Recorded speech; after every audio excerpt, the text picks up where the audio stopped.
This is Matt 1033, Chapter 8, Section 3. This is solving equations using quadratic methods.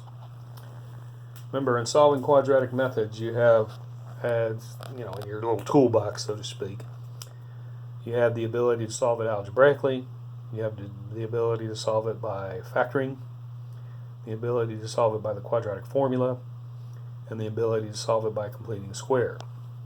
Now, you may use one method or a combination of methods. Like, for instance, this problem here. We have x minus square root of x minus 6 equals 0. You can see that the first thing I do is I add the square root of x to the other side. Then, because we have the square root, I square both sides. Square root of x squared becomes x. Remember, x minus 6 squared is x minus 6 times x minus 6. When I multiply that out, I get x squared minus 12x plus 36 equals x. Subtract the x over, I get x squared minus 13x plus 36 equals 0. This factors into x minus 9 times x minus 4 equals 0. Set x minus 9 equal to 0, get x equals 9, x minus 4 equals 0, get x equals 4. You can see that in this problem we used algebra to get to a point where we had a trinomial that we could factor and get our final answers. Move over to this problem. This is a problem we've done before.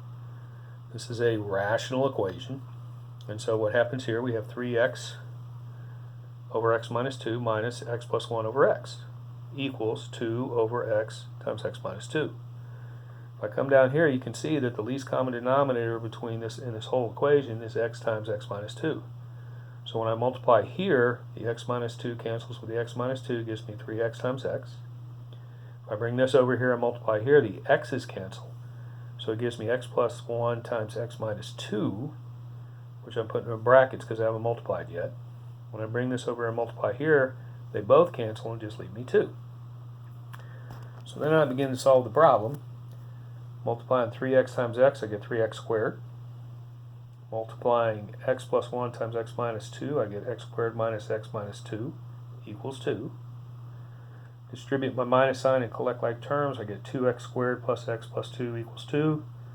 Subtract the 2 over, I get 2x squared plus x equals 0. Factor out an x, set the x equal to 0. Set 2x plus 1 equal to 0. Subtract 1, divide by 2, I get negative 1/2. Again, we use our rational equation skills to get it to an algebraic form to where we could get it to a trinomial, or actually a binomial, that we could factor. Last example problem. We have p to the 4th minus 3p squared minus 4 equals 0.